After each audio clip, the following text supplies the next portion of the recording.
Hello दोस्तों, आप सभी का एवन लाइफ स्टोरी चैनल में स्वागत है। क्या होता है जब मेरी जवान देवरानी का पति मर गया और उसके बाद मेरे ससुर रोज रात को उसके कमरे में जाकर उसके साथ कहानी अंत तक जरूर सुने और चैनल को अभी लाइक और सब्सक्राइब कर दीजिए। तो दोस्तों, कहानी कुछ इस तरह से है। अपने माता पिता की मैं इकलौती संतान थी। माँ पापा ने मुझे अच्छे से पढ़ाई लिखाई करवाई और अच्छे संस्कार दिए थे। मैं हमेशा माँ पापा की इज्जत किया करती थी। आस पड़ोस के मोहल्ले वाले लोग अक्सर मेरी तारीफ किया करते थे। यहां तक कि वह घर पर भी आ जाते थे और माँ पापा से कहते थे कि तुम्हारी लड़की जितनी दिखने में सुंदर है उतनी ही संस्कारी है। आखिर कौन सी चीज उसे खिलाते हो जो इतनी अच्छी तरीके से बात करती है और सब लोगों से मोह रखती है। तभी मेरे माँ पापा कहते थे कि हम लोगों ने हमारी बच्ची को बचपन से ही ऐसे संस्कार दिए हैं। अगर उसे कोई पीट भी दे तो भी वह उसे गाली नहीं बकती। इतने अच्छे तरीके से हर सिचुएशन को हैंडल करती है। देखने को तो उसकी उम्र अभी ज्यादा नहीं है, लेकिन फिर भी वह हमारे घर में सबसे ज्यादा समझदार है। हम लोगों को गर्व है कि उसने हमारी कोख से जन्म लिया है। दरअसल मैं इतनी समझदार और अच्छी थी। इसी वजह से तो मेरी माँ पापा ने कोई दूसरी संतान नहीं कि वह इसीलिए हमेशा कहते थे कि हमारी बेटी बेटों से कम नहीं है और यही हमारा नाम रोशन करेगी। मैं पढ़ाई लिखाई में काफी अव्वल थी और हमेशा माँ पापा का नाम रोशन करती थी। लेकिन जैसे जैसे समय बीत रहा था, मैं जवान होती जा रही थी। अब मेरी उम्र काफी हो चुकी थी, इसलिए मेरी शादी की भी माँ पापा को चिंता सताने लगी। वह अक्सर कहते थे कि हमारी बिटिया इतनी संस्कारी और दिखने में सुंदर है, उसके लिए कोई गलत रिश्ता ना आ जाए। हम लोग चाहते हैं कि जिस तरह उसने यहां पर अपना नाम बनाया है वैसे ही ससुराल में बनाए। शायद भगवान ने मेरी जिंदगी में खुशियां ही लिखी थीं, इसलिए मेरी शादी एक अच्छे से लड़के से हो गई। लड़का काफी अच्छा था और काफी अच्छी जॉब भी करता था। हमेशा मेरा ख्याल रखता था। मैं अपने ससुराल में खूब खुश थी। मेरी शादी को सिर्फ 2 ही दिन हुए थे, तभी मेरे माँ पापा हमारे घर पर आए और कहने लगे कि हम तो धन्य हो गए जो तुम्हें ऐसा ससुराल मिल गया। अक्सर माँ बाप की चिंता यही होती है कि उसकी बेटी ससुराल में सुख से रहे, और मेरे ससुराल में मुझे किसी भी चीज की कमी नहीं थी। और मेरा हंसता हुआ चेहरा देखकर उन लोगों के चेहरे पर अपने आप मुस्कुराहट आ गई। उन लोगों को एहसास हो गया कि मैं अपने ससुराल में काफी खुश हूं और अच्छे से रह रही हूं। ये सब देखकर उनके दिल को काफी सुकून मिला और उन्होंने मेरे सर पर हाथ रखकर कहा कि जैसे तुमने अपने संस्कारों की छाप हमारे घर में छोड़ी है, वैसे ही अपने ससुराल में छोड़ना और अपनी हंसी खुशी जिंदगी को एंजॉय करना। माँ पापा के सामने मैंने कहा कि आप फिक्र मत कीजिए, मैं अपने ससुराल वालों की तरफ से कभी भी कोई उलाहना नहीं आने दूंगी। हमेशा अपने पति, सास ससुर सबका मान सम्मान करूंगी और हमेशा उनकी सेवा करूंगी। ये सब सुनकर माँ पापा को काफी खुशी हुई और वहां से चले गए। फिर ऐसे ही हंसी खुशी दिन निकल रहे थे। दरअसल मेरा नाम आरोही है। मेरी अभी नई नई शादी हुई थी। मैं अपनी ससुराल में अपने पति के साथ अच्छी और खुशहाल जिंदगी गुजार रही थी। मेरी ससुराल में मेरे पति के अलावा मेरे साथ ससुर और एक छोटा देवर था। मैं बहुत ज्यादा खूबसूरत थी। मेरे पति की नौकरी दूसरे शहर में लगी हुई थी। मेरा पति एक बैंक मैनेजर था। उनकी पोस्टिंग दूसरे शहरों में होती रहती थी। अभी मेरी शादी को 1 महीना ही गुजरा था कि मेरे पति की पोस्टिंग दूसरे शहर में हो गई। मेरे पति वहां पर अकेले ही जाना चाहते थे, मगर हम लोगों ने सोचा कि मैं भी अपने पति के साथ चली जाती हूं और इस तरह मैं अपने पति के साथ रह सकूंगी। मेरे सास ससुर को इस बात से कोई प्रॉब्लम नहीं थी, इसलिए उन लोगों ने हमें जाने की परमिशन दे दी थी। हम लोग अपना सामान लेकर दूसरे शहर में आ गए थे और मेरे पति को एक फ्लैट भी मिला था जिसमें हम दोनों खुशी खुशी रह रहे थे। घर में मेरे सास ससुर और देवर अकेले रह गए थे। देवर भी जवान था। मेरी सास उसकी शादी करना चाहती थी, इसलिए उन्होंने उसके लिए लड़की की तलाश करना शुरू कर दी थी। उन्हें जो भी लड़की पसंद आती थी वह उसकी फोटो मुझे सेंड कर दिया करती। लेकिन अभी तक दोनों जगह से बात पक्की नहीं हुई थी। कहीं ना कहीं कोई कमी निकल ही आई थी, तो इस वजह से रिश्ता खत्म हो जाता था। लेकिन अभी कुछ दिनों पहले मेरी सास को एक लड़की बहुत पसंद आ गई थी। लड़की की फैमिली ने भी मेरे देवर को पसंद कर लिया था। इस तरह से उन दोनों का रिश्ता पक्का हो गया और उन दोनों की शादी 1 हफ्ते के बाद होने वाली थी। मेरे सास ने जब मुझे लड़की का फोटो सेंड किया तो वह मुझे बहुत पसंद आई थी, क्योंकि लड़की कम उम्र की थी और खूबसूरत थी। मेरे देवर के साथ उसकी जोड़ी अच्छी लग रही थी, लेकिन मेरी सास ने बताया कि वह अपने बेटे की शादी अगले हफ्ते कर रही है, इसलिए हम लोगों को भी अभी से ही उनके घर आ जाना चाहिए। ये बात सुनकर मैं चौंक गई थी। आखिर वह इतनी जल्दी अपने बेटे की शादी क्यों कर रही थी? मैंने जब अपने सास से यह सवाल किया तो वह कहने लगी कि लड़की के कई सारे रिश्ते हैं और वह बहुत खूबसूरत है, इसलिए मैं चाहती हूं कि जल्द से जल्द उसे अपने घर की बहू बना लूं। ऐसा ना हो कि देर हो जाए और इस लड़की का रिश्ता कहीं और लग जाए। मैंने अपनी सास से कहा, मम्मी जी, आप ये कैसी बातें कर रही हो? जब एक बार रिश्ता तय हो जाएगा तो फिर लड़की के घर वाले उसकी शादी आरव से ही करेंगे। कहीं और क्यों करेंगे? आरव मेरे देवर का नाम था। मैंने जब अपने पति को यह बात बताई कि अगले हफ्ते उनके छोटे भाई की शादी है और हमें घर जाने के लिए पैकिंग करनी होगी, तो वह भी चौंक गए थे। मेरी सास ने उनको भी यही बताया था कि वह जल्द से जल्द अपने बेटे की शादी कर देना चाहती थी। जल्दबाजी में हमने उसकी शादी की सारी तैयारियां की थीं। 2 दिन बाद ही हम लोग वहां पर चले गए थे और शादी की सारी तैयारियां हम सब ने एक साथ मिलकर की थीं। इस तरह 1 हफ्ते के अंदर अंदर मेरे देवर की शादी हो गई थी। शादी खूब धूमधाम से हुई थी और हमने शादी में खूब एंजॉय किया था। लड़की के घर वालों को भी इस बात से कोई ऐतराज नहीं था कि उनकी बेटी की शादी इतनी जल्दी हो रही है। मेरे ससुराल के लोग काफी अच्छे थे। सब खाते पीते लोग थे और घर में हर फैसिलिटी मौजूद थी। घर भी बहुत बड़ा था। लड़की के घरवाले जबकि गरीब थे, इसलिए उन्होंने अपनी बेटी का भला सोचते हुए उसकी शादी यहां पर कर दी थी। जबकि मेरे सास ने लड़की की खूबसूरती देखकर उसे अपने घर की बहू बनाकर ले आई। अब मेरी सास गर्व से सीना चौड़ा करके सबसे कहती थी कि उनके दोनों ही बहुएं बहुत खूबसूरत हैं। मेरी देवरानी बिहेवियर की बहुत अच्छी थी।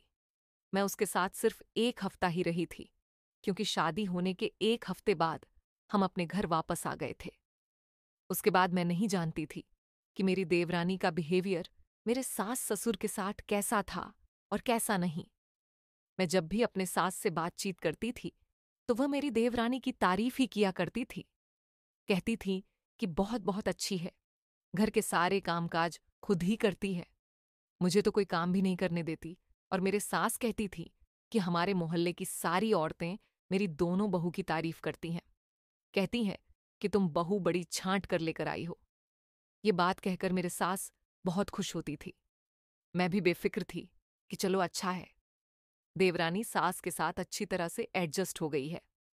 मैं तो अपनी सास के साथ सिर्फ 1 महीने ही रही थी, जबकि मेरी देवरानी को मेरे सास के साथ रहते हुए 3 महीने गुजर गए थे और मेरे ससुराल में उसकी कोई भी गलत हरकत नहीं देखी गई थी।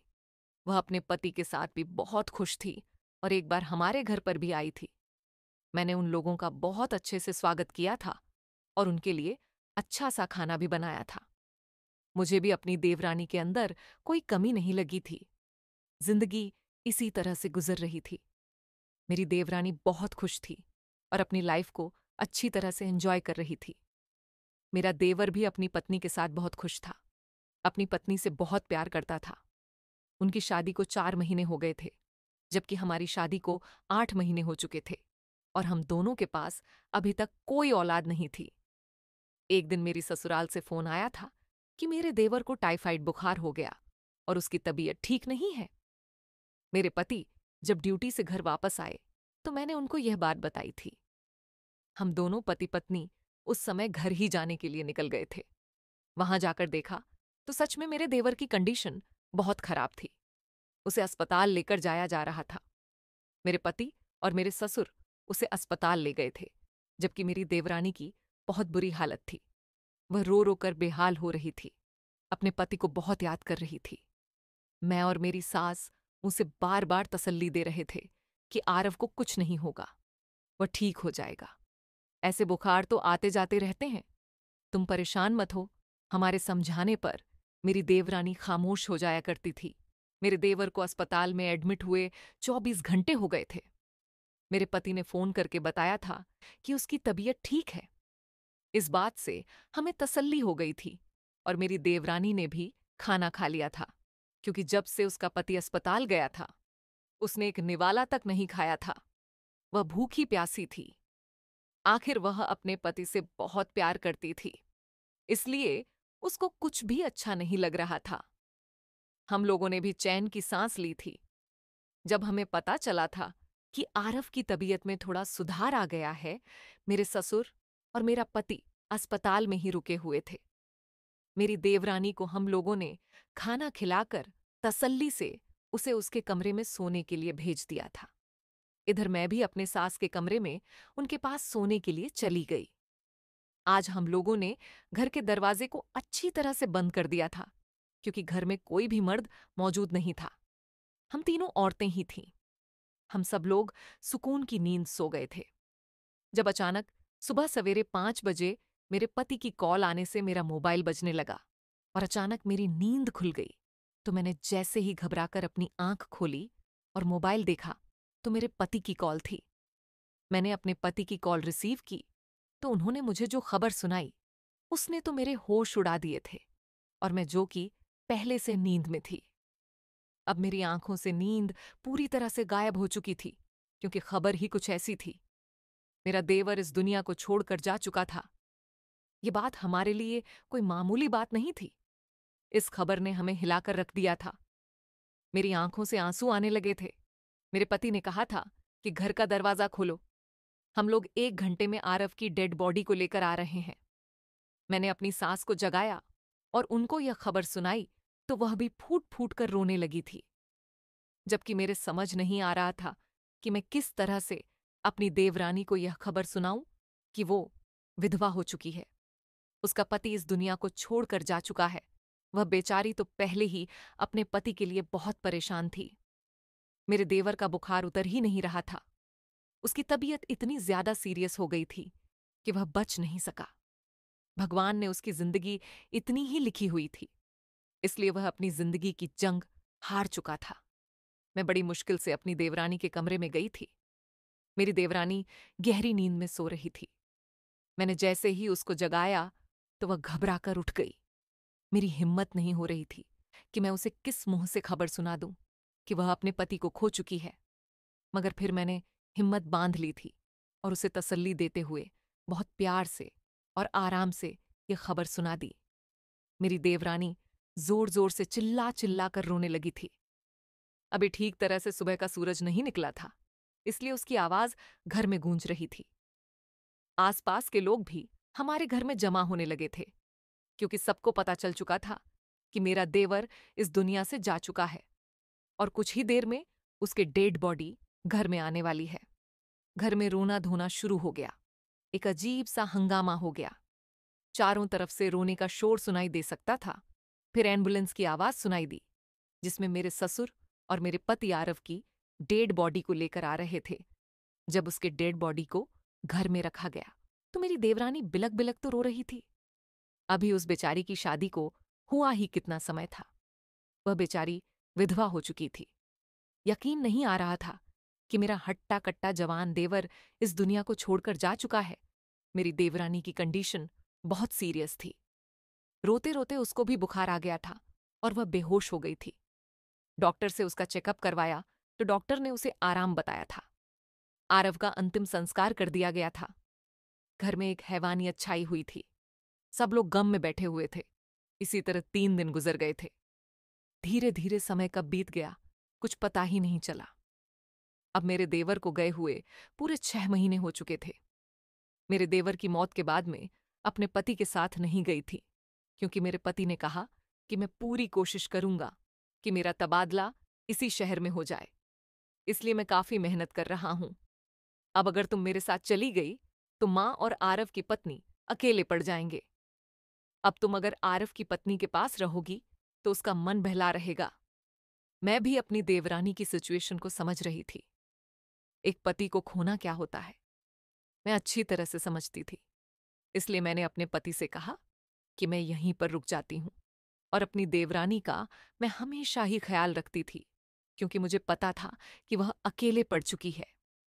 मेरी देवरानी मेरे साथ सारी बातें शेयर करती थी।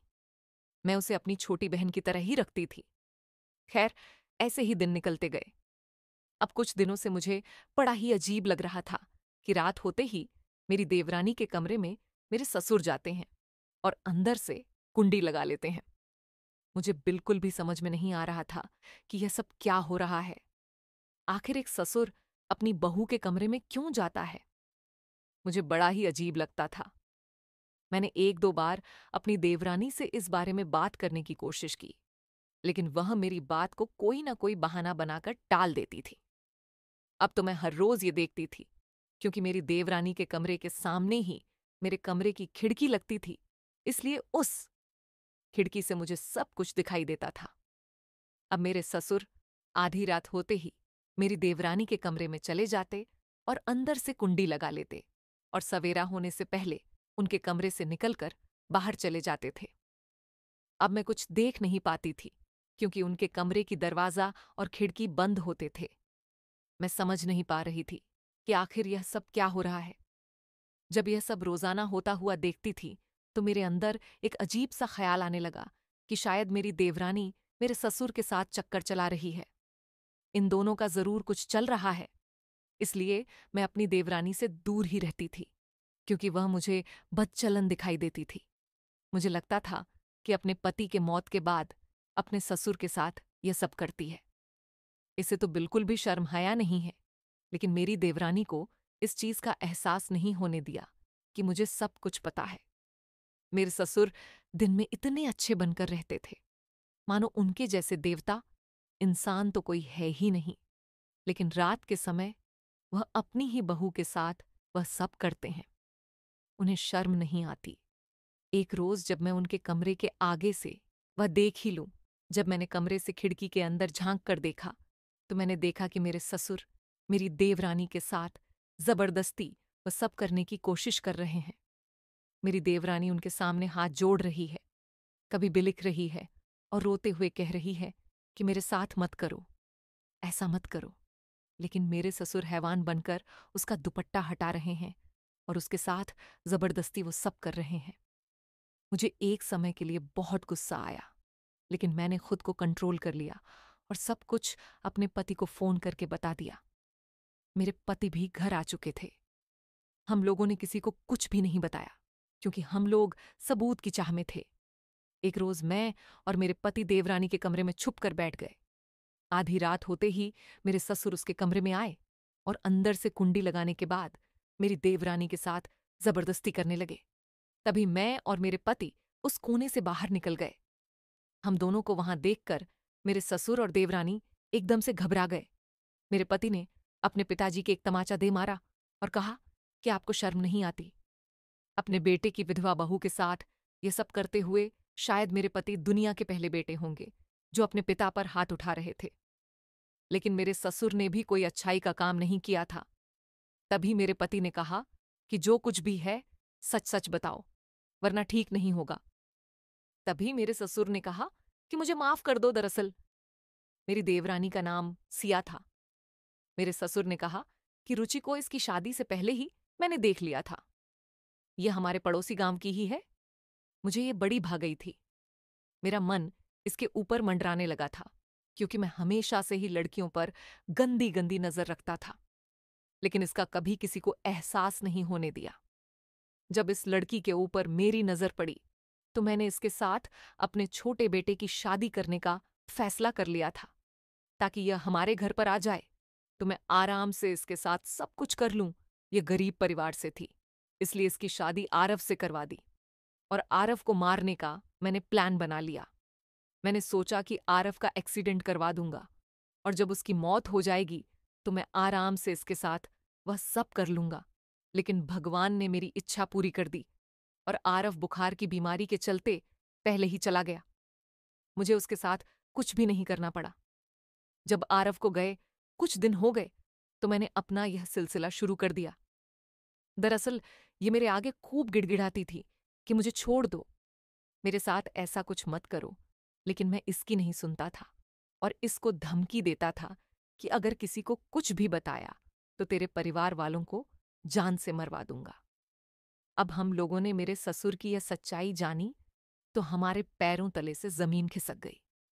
मैं अपनी देवरानी को गलत समझ रही थी, लेकिन वह तो बेचारी खुद इन सब से जूझ रही थी। वह मेरे ससुर, जो कि एक हैवान था, उसके अत्याचार को कितनी मुश्किल से सहन कर रही थी। अब मेरे पति ने मेरे ससुर को कड़ी से कड़ी सजा सुना दी। मेरी सास को वह हर रात नशे की गोली देकर सुलाकर मेरी देवरानी के कमरे में आते थे, ताकि मेरी सास को कुछ पता ना चले। अब जब मेरे ससुर को सजा हो गई तो हम लोगों ने हमारी देवरानी को एक अच्छा सा लड़का देखकर उसके साथ शादी कर दी, क्योंकि मेरी देवरानी की अभी कोई औलाद भी नहीं थी। वह बेचारी किसके सहारे पूरी जिंदगी निकालती। इसलिए हम लोगों ने एक अच्छे लड़के के साथ उसकी शादी करवा दी और उसे अपनी बेटी की तरह सजाकर दूसरे घर भेज दिया। अब हम लोगों को काफी तसल्ली हो रही थी कि जो इस घर में गलत था वह सही हो गया और हमारी देवरानी को भी एक पति का सुख मिलने लगा। धन्यवाद। Please like, share and subscribe my channel.